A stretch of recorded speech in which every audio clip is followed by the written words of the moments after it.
Magandang tanghali po. Oras na para sa maiinit na balita.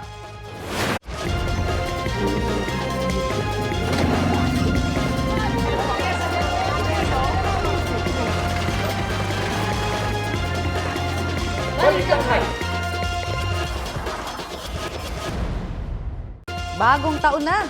Nakakatutok pa rin po ang buong puwersa ng GMA Integrated News sa pinakamalalaking balita. Kabilang sa ating babantayan ang sariwang sitwasyon ngayong unang araw ng 2025. At kaugnay po sa mga insidente ng firecracker-related injuries sa ilang ospital, mag-uulat mula sa Tondo Medical Center sa Maynila si Sandra Aguinaldo. Nasa East Avenue Medical Center sa Quezon City naman si Ian Cruz. Tinututukan din natin ang latest sa ilang New Year pasyalan. Nasa Baguio City si AJ Gomez habang nasa Boracay si John Sala ng GMA Regional TV.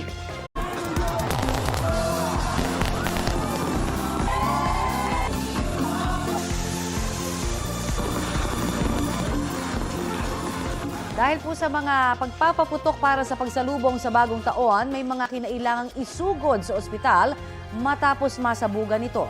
Tulad na lang sa Tondo Medical Center sa Maynila kung saan tuloy-tuloy pa rin ang pagdating ng ilang pasyente. May ulat on the spot si Sandra Aguinaldo. Sandra? Hanggang ngayong umaga nga ay meron pa rin ilang cases na dinala dito sa Tondo Medical Center. Bagamat ito ay sinasabi ng doktor sa atin na mga minor injuries na lamang. Sa kabuuan po ay 39 fireworks related injuries ang kanilang naitala. Mula po ito sa 7 kahapon kaya masasabing may paglundag talaga sa numero overnight. At meron din po silang case ng stray bullet, isa lamang ito. Ayon po sa pamunuan ng ospital ay 12:02 ng madaling araw nagsimula yung pagdating ng mga pasyente. Isa po dito ay kailangan ng maputulan ng kamay dahil nasira na rin ito sanhi ng paputok. Nang tanungin po ang pasyente kung bakit nangyari yun sa kanya, ang sinabi po niya ay hindi na niya maalala dahil na rin sa kalasingan. Meron ding isinugod matapos masabugan ng kwiti sa bibig at isang bata naman na natamaan ng luces sa mata. Batay raw sa ama ng bata, hindi agad sumindi ang luces kaya sinilip ito ng bata at doon na ito sumindi. Ayon kay Dr. Nicolo Bulseco ng Tondo Medical Center, meron din silang cases ng gunshot wounds at vehicular accident dito. Naiugnay po ito sa pagsalubog ng bagong taon dahil sa karamihan dito ay yung pasyente ay nakainom o kaya lasing. Sa Dr. Jose R. Reyes Memorial Medical Center naman, mula 17 kahapon ay nasa 87 na ngayon ang isinugod sa kanila ospital dahil sa firecracker-related injuries. Yung 70 dyan ay isinugod nito lamang pong magdamag. 10 cases daw dito ay kailangan putulin ang kamay o kaya ay dahil ito ay nagkalasug-lasug na yung daliri.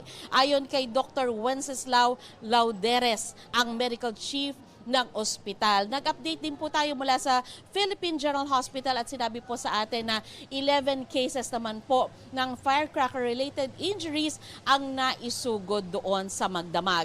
At inaantabayanan natin, Rafi at Connie, yung assessment naman mula sa Department of Health para naman sa pagkakabuang bilang ng mga nasaktan dahil po sa pagsalubong sa bagong taon nationwide. So yan muna po ang pinakahuling ulat mula dito sa Tondo Medical Center. Rafi, Connie? Mananatiling naka-code white alert naman ang lahat ng ospital at iba pang health facilities sa bansa hanggang January 6. Ibig pong sabihin niyan, lahat ng healthcare workers ay handang rumisponde sa anumang medical emergency, anumang oras. Sa ilalim din ng Code White, pinaigting ang koordinasyon ng mga tanggapan ng Department of Health sa iba't ibang ospital. Dinagdagan din ang mga gamot at iba pang supply sa emergency at operating rooms. Inaasahan na raw ng DOH na maraming medical emergencies tuwing Pasko at bagong taon kaya nakataas ang Code White. Sabi pa ng DOH, hindi dapat baliwalain ang sugat o paso dahil sa paputok kahit pamaliit lamang ito. Hugasan agad ito ng sabon at malinis na tubig. Tapalan ng gaza o malinis na tela at diinan ang bahaging may sugat para tumigil ang pagdurugo. Para naman sa mga tinamaan ng paputok sa mata, magpadaloy ng malinis at maligamgam na tubig sa naapektuhang mata. Huwag gagamit ng malamig na tubig o ng yelo. Huwag na ring kalikutin o kamutin ang nasugatang mata at takpan ito ng malinis na tela o gasa. Magpunta rin po sa emergency room para mabigyan ng pangontra sa tetanus. Sakali namang makalunok ng paputok, huwag daw pipilitin ang nakalunok na magsuka. Pakainin sila ng hilaw na puti ng itlog. Kung bata, 6 hanggang 8 piraso. 8 hanggang 12 piraso naman sa mga nakatatanda. Paalala rin po ng DOH na pumunta sa paggamutan para sa agarang lunas. Kung may mga timbahay sa pagsalubong sa bagong taon, may mga piniling lumabas at doon nakisaya kasamang pamilya at mga kaibigan. Gaya ng taunang street party sa Tondo, Maynila. Balita hatid ni Bam Alegre at Bea Pinla. Basta Tondo New Year Party, magdamagan yan. Ganito ang naging eksena sa Dagupan Street, Barangay 155, Tondo, Maynila, kung saan isinasagawa ang kanilang taon ng costume party. Pinaglaanan ng oras, pinag-isipan, talagang career para sa cash prize. Makukulay, malikain at pakabugan. Tulad ng isa sa mga nanalo na si Rondel de los Santos na nag-costume bilang zombie. Kung kayong magpapapotok ha, baka matulad kayo sa akin. Tingnan mo oh. Di ba? Ang pamunuan ng barangay naman, tiniyak na may sapat na mga tauhan para bantayan ang pagdiriwang. Naglambo kami ng mga tanod o mga exo at gawad para paikot sa buong barangay. Pagdating ng alas 12 ng hating gabi, all out ang naging pagdiriwang ng mga taga-Tondo sa Yoseco Street. Party kung party! Naglalakasan ng mga paputok at napuno ng pulbura ang ere. Marami naman ang pinili mag-pump up the volume na safety first ang atake. Dinaan sa ingay ng trotot, ang iba pa sa ingay ng mga sasakyan tulad ng motorsiklo. Sa Velasquez Street naman, pati ang mga nakabantay na mga fire truck naki-join sa pag-iingay sa kanilang mga wangwang habang nakabantay at nagbibigay ng fireman visibility sa pagdiriwang sa kalye.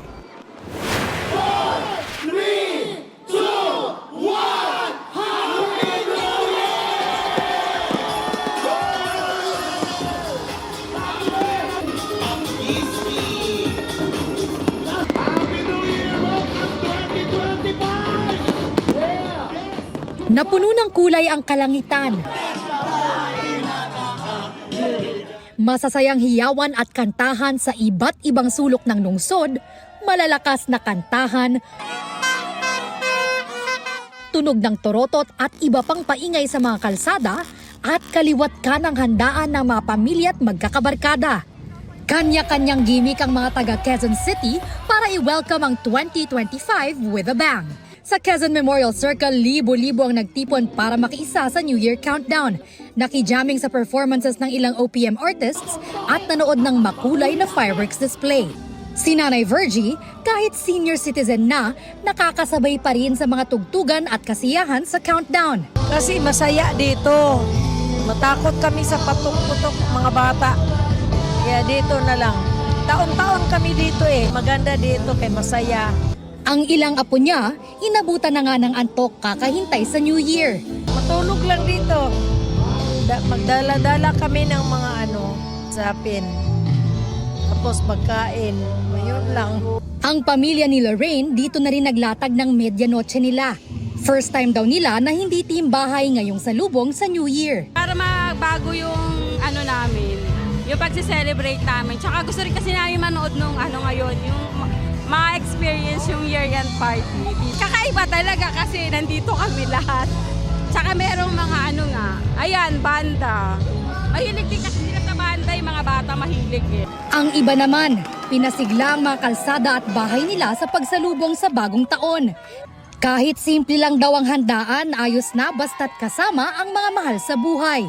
Masaya and then kompleto yung family namin.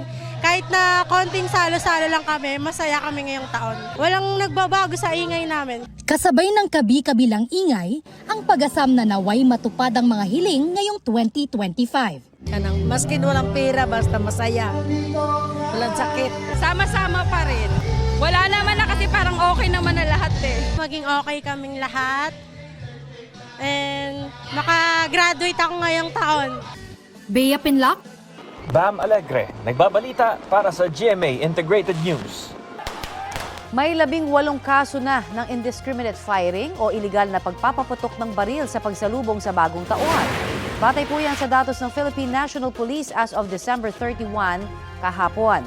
May 4 ding naitalang sugatan matapos tamaan ng ligaw na bala. 13 ang naaresto, karamihan po mula sa Region 4A o Calabarzon. May 2 naman sa Northern Mindanao, habang tig-1 sa Metro Manila, Western Visayas, Central Visayas, pati sa Zamboanga Peninsula. May 9 na rin na baril na nakumpiska ang pulisya. Kasabay ng pagpasok ng bagong taon, sumiklab ang sunog sa ilang bahagi ng Metro Manila. Isang commercial establishment ang kinupok ng apoy sa Barangay Flores sa Malabon. Ayon sa Bureau of Fire Protection, nag-umpisa ang sunog mag-alauna kaninang madaling araw. Napula ito bandang alas 8 ng umaga. Walang napaulat na nasaktan sa insidente at inaalam pa ang sanhi ng apoy. Nagkaroon din ng sunog sa isang bahay sa Barangay Kamuning sa Quezon City. Nahirapang makalapit ang mga bumbero dahil sa makitid na daan. Napula din naman ang sunog sa loob ng 1 oras. 3 ang sugatan. Inaalam pa ang halaga ng pinsala at pinagmulan ng apoy.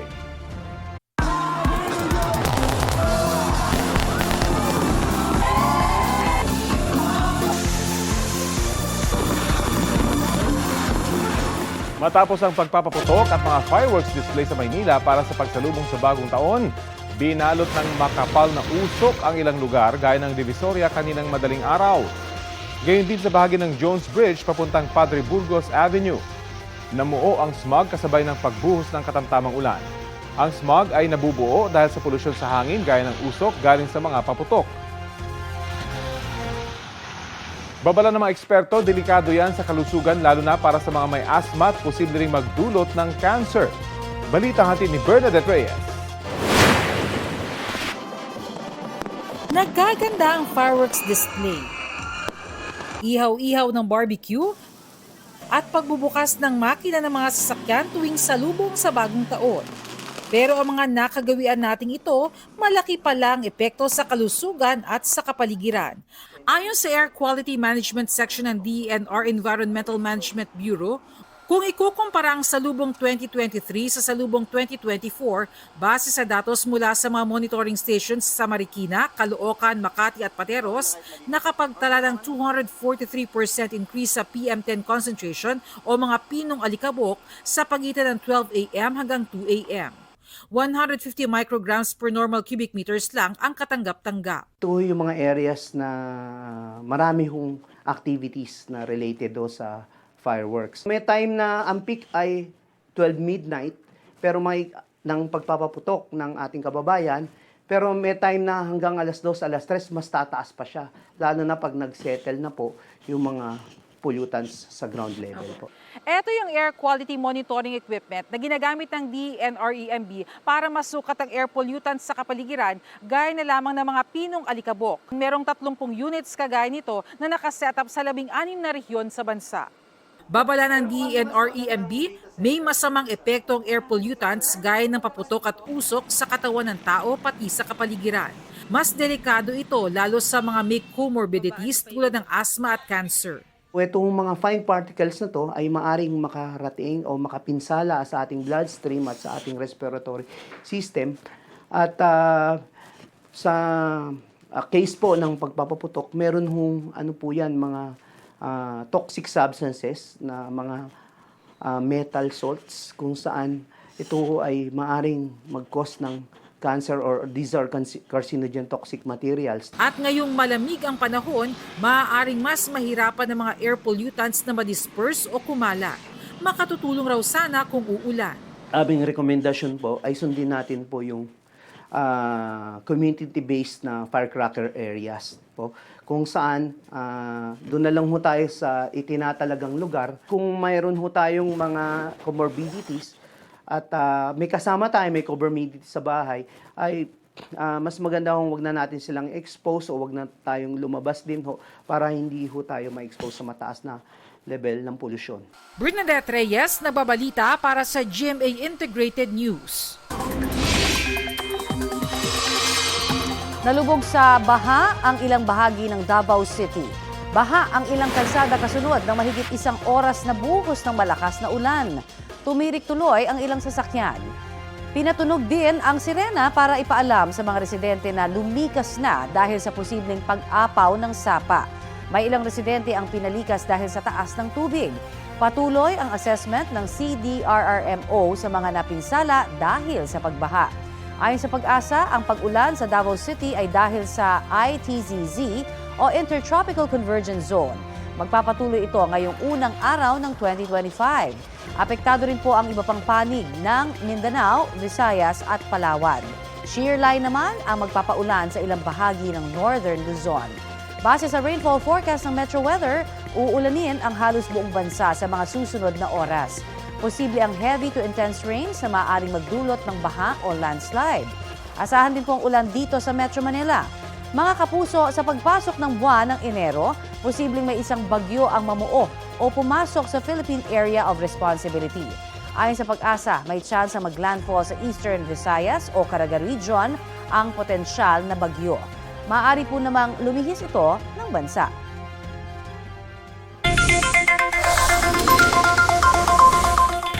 Buwan naman ang good news sa 2025 para sa mga paubos na ang panlutong LPG. Epektibo ngayong unang araw ng bagong taon ang panibagong bawas presyo sa LPG. 70 sentimo kada kilo ang rollback dyan ng Petron, katumbas ng halos 10 piso sa kada 11 kilogram na tangke. Bunsod daw ang bawas presyo ng paggalaw ng international contract price ng LPG. Ito ang GMA Regional TV News. Ito na po ang GMA Regional TV News para sa pagsalubong sa bagong taon ng ilang Taga-Luzon. Chris, kamusta ang celebration nyo dyan?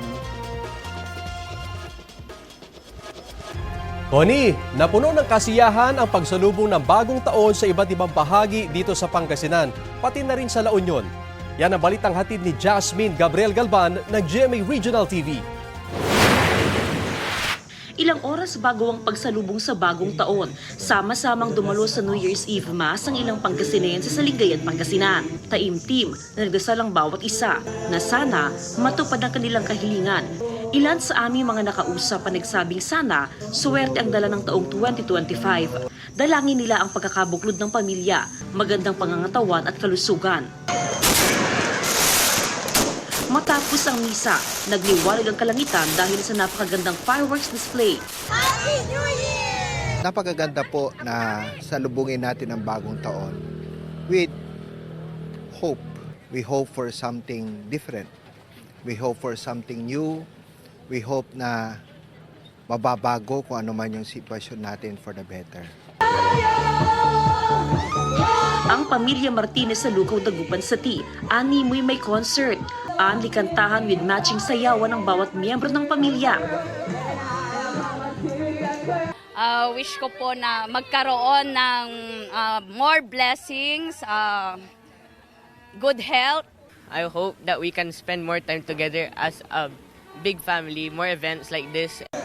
Sa Kalasyaw, Pangasinan, pulang-pula naman ang pamilya Lopez sa pagsalubong ng bagong taon. May pa-mini games para sa mga miyembro ng pamilya. Pulang napili nilang kulay na suot na damit para i-manifest daw ang happiness, prosperity and luck this 2025. Ito ang choice ng mga anak ko eh. Sabi nila, ang red ay nagbibigay ng magandang biyaya when New Year's come, when it comes to New Year's or Christmas and New Year's. Sa Pilipinas talaga, hindi mo maikukumpara sa ibang bansa. Enjoy naman sa pagpapaputok ang pamilyang ito. Tradisyon na rin ng kanilang pamilya ang magpuputok sa pagsalubog sa bagong taon. Pero isinasaalang-alang pa rin nila ang kaligtasan ng pamilya. Napuno rin ang kasiyahan ng pagsalubong sa bagong taon sa probinsya ng La Union. Nagliwanag ang kalangitan dahil sa mga nagagandahang fireworks display. Ang pamilyang ito sa Agoo, La Union. Bukod sa pagpapaputok, nag-enjoy rin ng mga chikiting sa sayawan at maging sa iba't ibang palaro. Jasmine Gabriel Galban ng GMA Regional TV, nagbabalita para sa GMA Integrated News. Nagkarambola naman ang 5 sasakyan sa Abukay, Bataan. Batay sa inisyal na impormasyon, sangkot sa disgrasya ang 3 kotse at 2 motorsiklo. Inaalam pa ang kabuang bilang ng mga nasugatan pero may nakitang 2 tao na nakahandusay sa kalsada. May ilan namang naipit sa kanilang sasakyan. Tinutukoy pa ang sanhi ng insidente.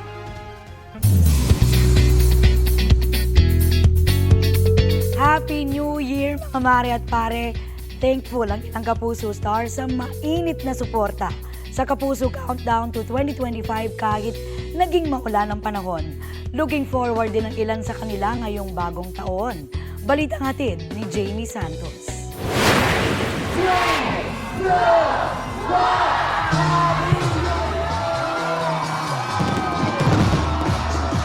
Pagsapit ng alas 12 ng hating gabi, makulay na fireworks display ang dumagdag sa makulay na pagsalubong sa 2025. Hindi nagpatinag ang mga Kapuso Star na sina Ruru Madrid, Bianca Umali, Ay de las Alas sa kabila ng pag-ulan. Hindi rin umalis sa kanilang mga pwesto ang mga nagtungo sa GMA Kapuso Countdown to 2025, isa sa puso. Sobrang saya raw ni Ay na first time makasama sa GMA Countdown. I'm so looking forward for 2025 and nakita niyo naman umaambon. So meaning nun, lahat tayo i-bless ni Lord at lahat tayo magkakaroon ng maraming trabaho. Lahat tayo ay magkakaroon ng magandang health. Taon-taon na raw sinasalubong ni Isabel Ortega ang bagong taon na working at performing para sa mga kapuso. Salamat na salamat po sa pag-celebrate ng New Year, of course, with us. Sobrang nag-enjoy kami and every year talaga ginagawa namin ng point na makaka-celebrate ng New Year with all of our kapusos. Very fulfilling naman para kay MMFF Best Supporting Actor at lolong star Ruru Madrid na nakisaya siya at nakapag-perform. Makasarap din po sa pakiramdam pala na, alam mo yun, you're doing this para po sa mga kapuso natin. What a great year for me. At lahat po yun ay pinagpapasalamat ko po syempre sa Panginoon Diyos at syempre po sa mga kapuso natin na walang sawang sumusuporta. From Black Rider to Green Bones and hopefully next year, January, abangan niyo po ang lolong. More blessings at work din ang nilulook forward ni Betong Sumaya. Grabe, thank you Lord for the blessings. It's amazing. More blessings, more shows para patuloy tayo makapagbigay ng happiness sa mga kapuso, di ba? Ilang minuto bago magpalit ng taon, dagdag sa saya at kinang ng Kapuso Countdown ang isa sa mga pinakainabangan na performance ng SB19. Kabilang din sa mga Kapuso Star na nagtanghal ng mga pasabog na performance ay sina Julie Ann San Jose, Raver Cruz, Christian Bautista, Sania Lopez at Kailin Alcantara.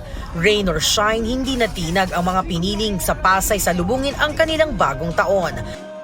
Marami sa kanila maaga pa lang pumila na para makakuha ng magandang pwesto at parang kitang-kita raw nila ang kanilang mga favorite GMA stars.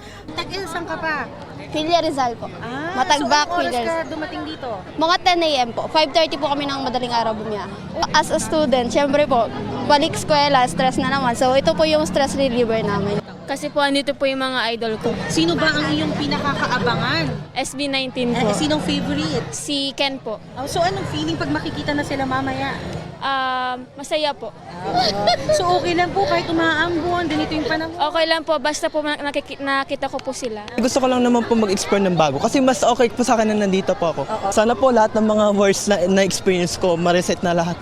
Sa mga taon na nagdaan, lagi na lang po ako nasa bahay kaya mas pinili ko rin yung ganito para maiba naman.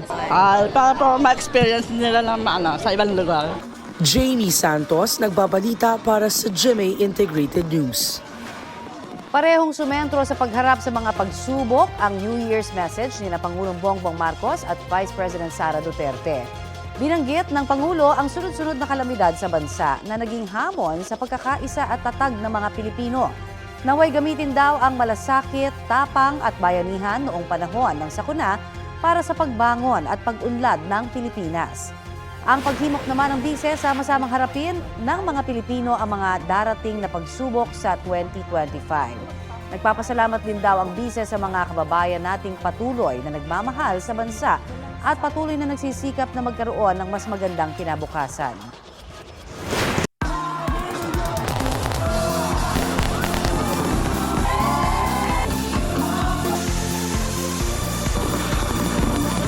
Kabi-kabilang parties at fireworks na display ang bumida sa New Year celebration sa isla ng Boracay sa Malay, Aklan.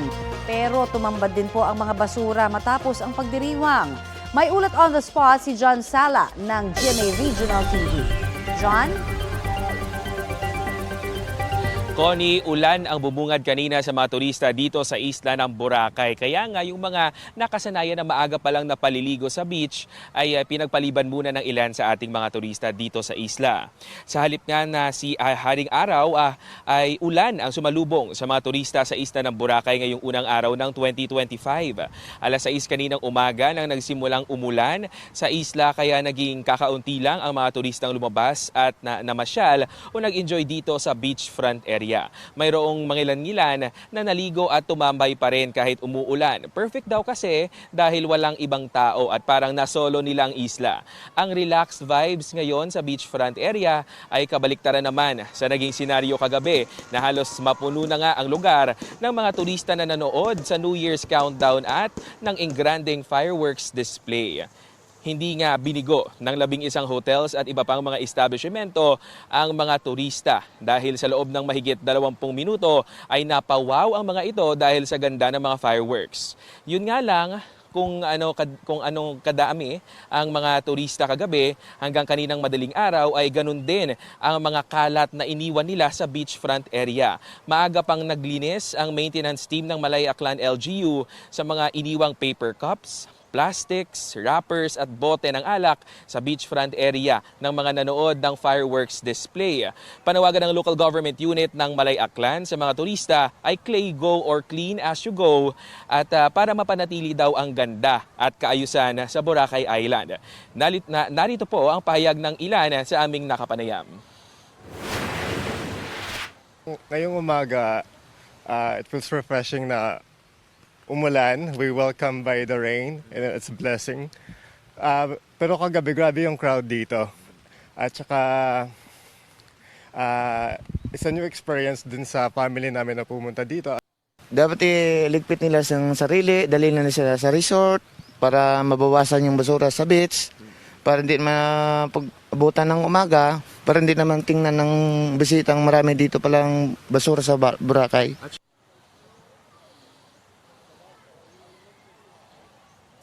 Connie, ngayon nga ay bagyang gumanda ang panahon kaya marami ulit ang tumatambay dito sa beachfront area ng Boracay para mag-sightseeing at ma-enjoy ang kagandahan ng isla. Connie? Maraming salamat at Happy New Year sa iyo, John Sala ng GMA Regional TV. Ito ang GMA Regional TV News. Balita naman sa Visayas at Mindanao mula sa GMA Regional TV.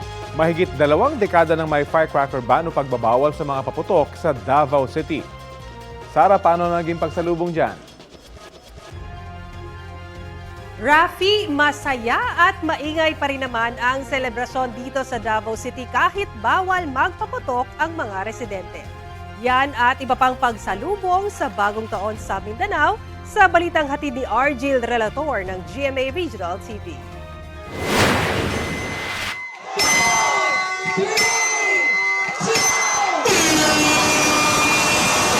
Sa Davao City, bagamat walang paputok dahil sa firecracker ban sa lungsod, masaya pa rin sinalubong ng mga Davaoanyo ang bagong taon. Pinaingay ng musika ng mga banda at party DJs ang pagsalubong sa 2025 sa isinagawang year-end countdown sa Coastal Road Esplanade. Bago ang countdown, napuno ng performances ng Davao Talents at banda ang aktibidad. Iba't ibang diskarte naman ang ipinamalas ng mga Davaoanyo upang maingay at masaya salubungin ang bagong taon. Sa isang barangay, nagsilabasan at nagkumpulan sa gilid ng kalsada ang mga residente upang masayang batiin ang mga dumaraan.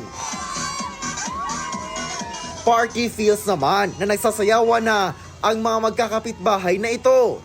Umarangkada rin ang mga naglilibot ng mga motorsiklo at tricycle na may malalakas na speakers na tila naging mobile party music. Dagdag paingay rin sa pagsalubong ng bagong taon ang mga torotot na nakagawian ng gamitin ng mga bata man o matatanda upang ligtas sa pagsalubong ng bagong taon. Sa Tagum City, Davao del Norte naman,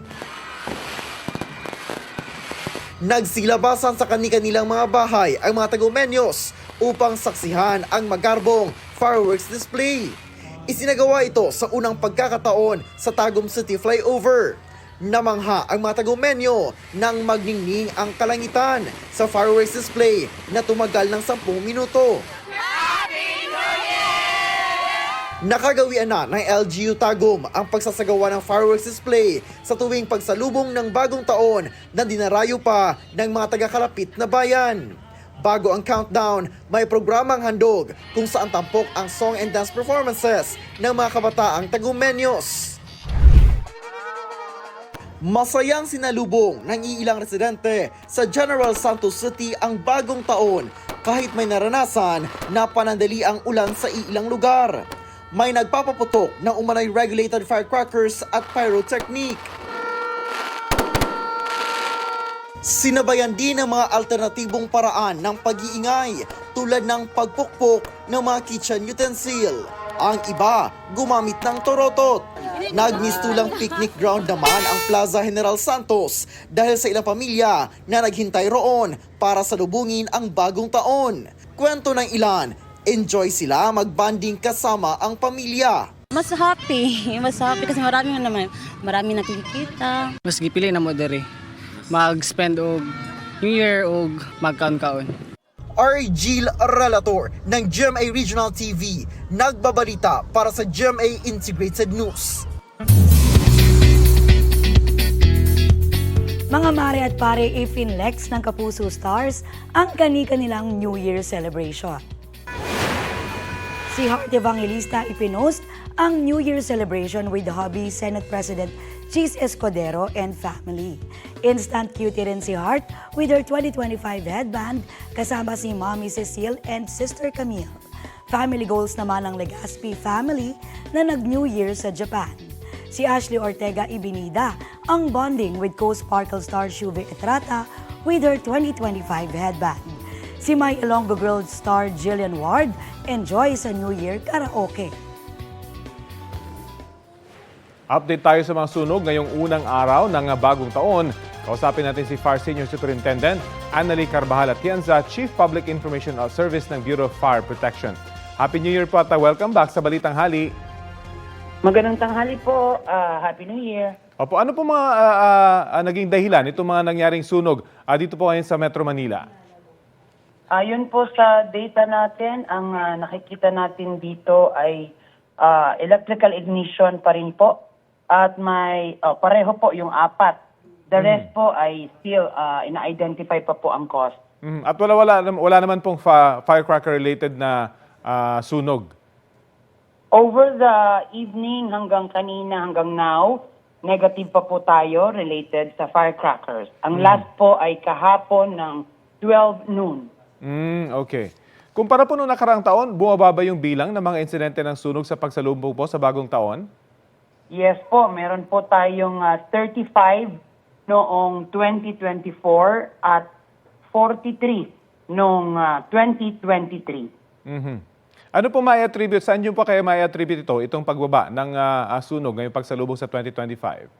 Masasabi po natin yung pag-iingay natin, lalong-lalo na dito sa social media kung saan talagang malaki ang naging impact ng ating pagpapaalala.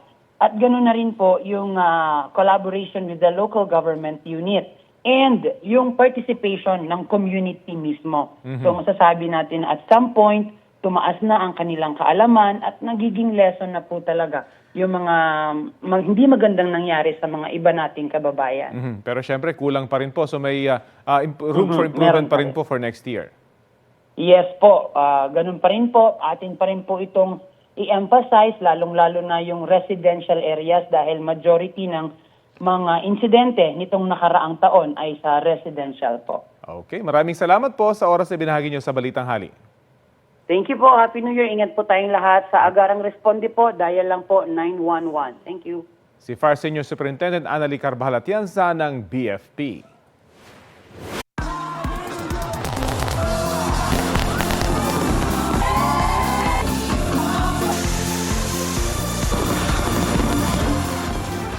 Masaya ang naging salubong sa bagong taon ng mga residente at turista sa Baguio City. At ngayong unang araw ng 2025, sinusulit pa ng ilan ng pamamasyal sa City of Pines. May ulat on the spot si EJ Gomez. EJ?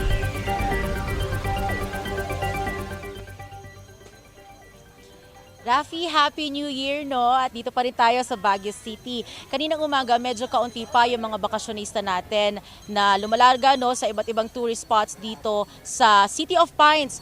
Dahil yan siguro sa sila ay puyat o nagpapahinga pa, no, matapos nga ang magdamagang pagsalubong sa bagong taon. Pero ngayon, natanghali na ay medyo dumami na yung mga sasakyan sa kalsada, pati na rin yung mga kapuso natin na pumupunta na sa iba't ibang destinasyon dito sa summer capital of the Philippines.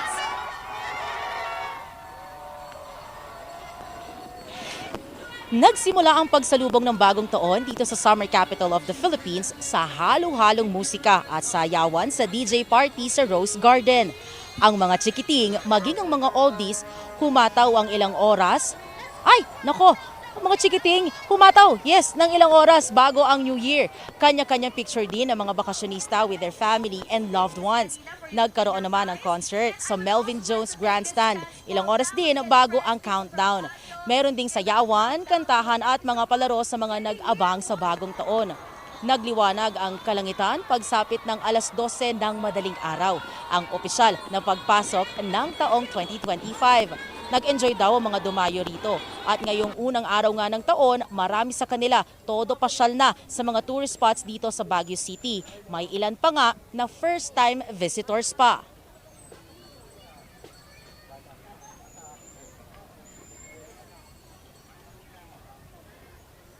Rafi, nandito tayo ngayon sa Burnham Park at kita ninyo sa aking likuran, no? Ito yung mga kapuso natin na nag-e-enjoy nga sa pag-ride ng mga bisikleta. Yung ilan sa kanila dyan ay nandito na bago pa yung pagsalubong sa bagong taon. Habang yung iba naman ay first time daw at ito nga yung first stop nila, no, na destinasyon sa kanilang trip dito sa summer capital ng bansa.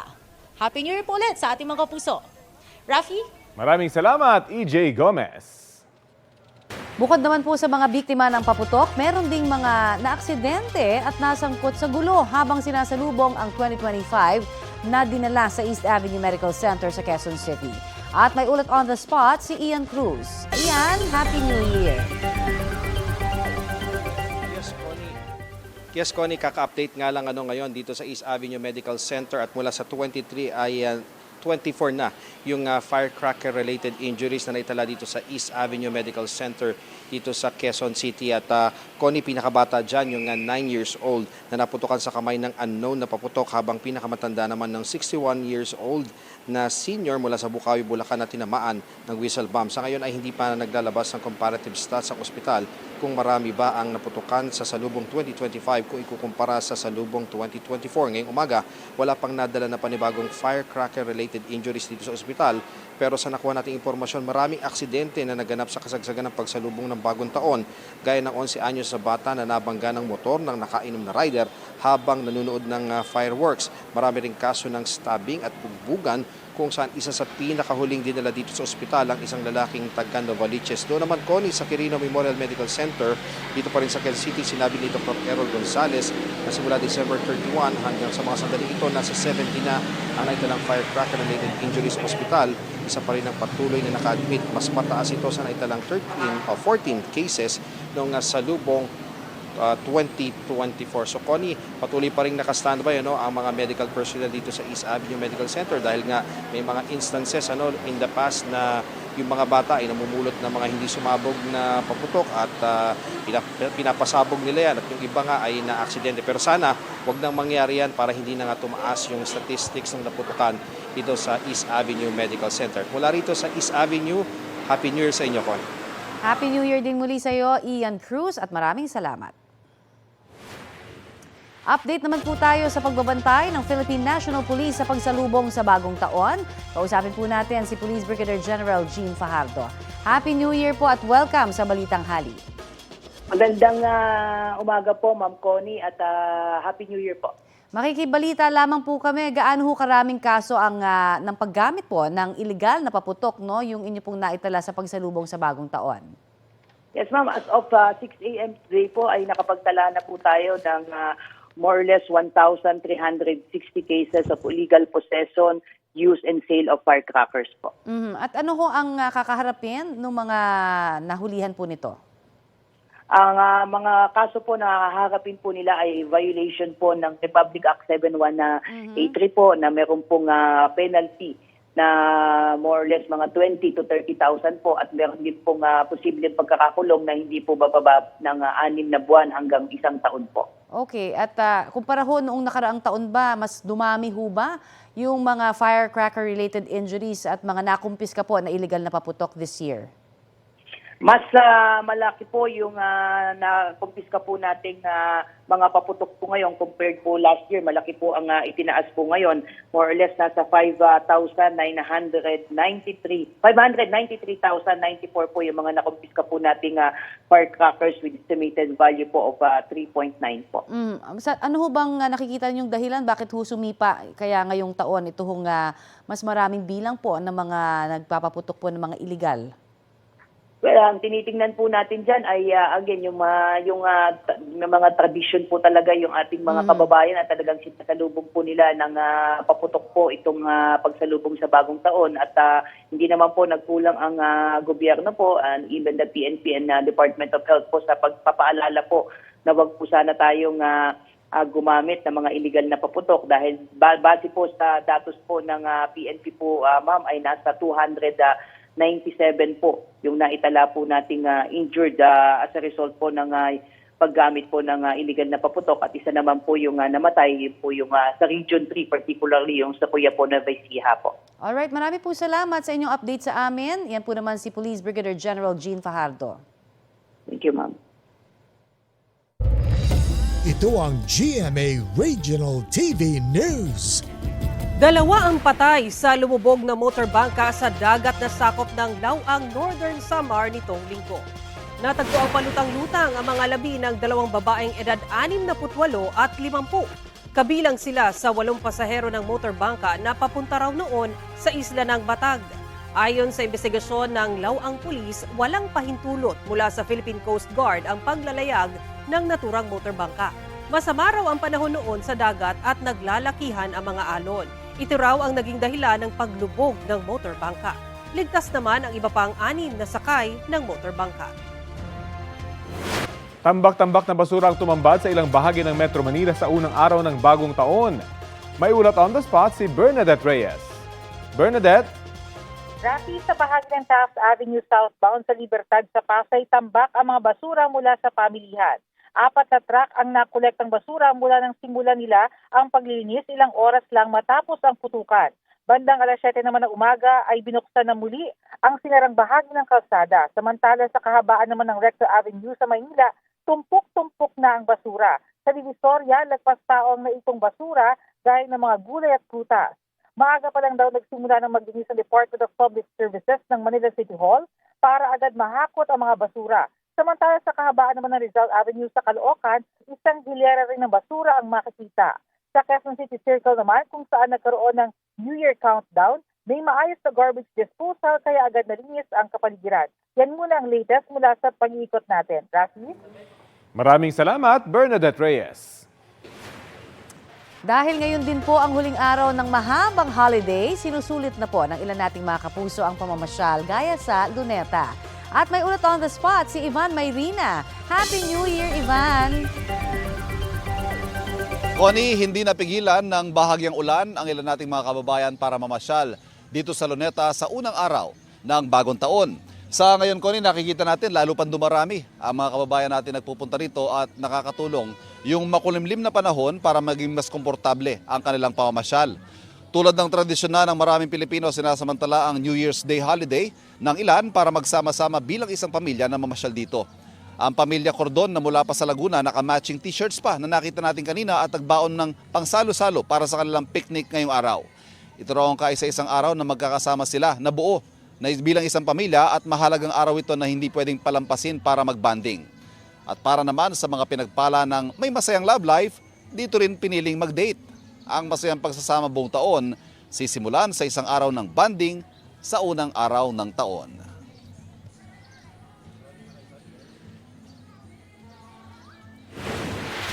May banding po kami at masaya.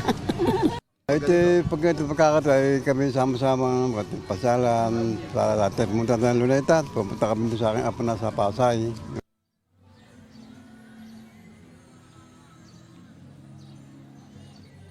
Connie, isa sa dinarayo rito ang wide open spaces na syempre gustong-gusto ng mga bata. Marami sa mga nakikita natin dito may kasamang mga maliliit na bata.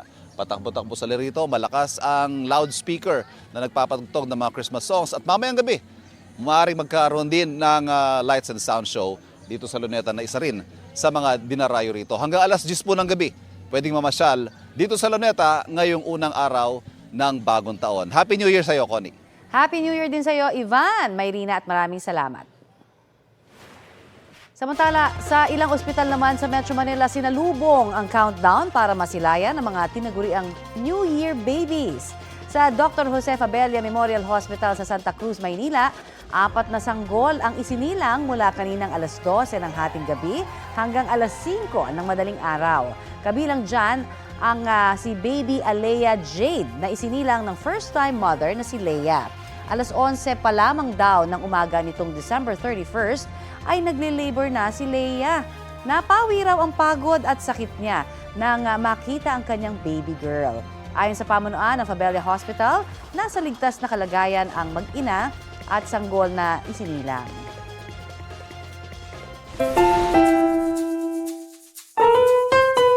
Basta Pinoy, Noche Buena o Medianoche, bida ang Pinoy spaghetti. Sarap naman kasi. Ano naman kaya ang pwedeng gawin sa natirang spaghetti natin? Aba, may discount tips dyan ang isang netizen. Kabilang sa level up niyang menu sa spaghetti ang baked spaghetti. May pinirito rin gaya ng lumpiang spaghetti at tortang spaghetti na parang okoy. Aba. Kung hindi ka pa sold dyan, may sopas ala spaghetti rin para sa mga mahilig naman sa sabaw. At para naman sa mahihilig sa matamis, may spaghetti ala float. Sa dami ng kanyang spaghetti hacks, may mahigit 2.6 million views na yan sa TikTok. Certified Trending! Happy New Year po mga kapuso! Ito po ang Balitang Hali at bahagi kami ng mas malaking misyon. Ako po si Connie Sison. Rafi Tima po. Kasama niyo rin po ako, Aubrey Carampel. Nawala ng boses. Para sa mas malawak na paglilingkod sa bayan. Mula sa GMA Integrated News, ang News Authority ng Filipino. Pasok! Party!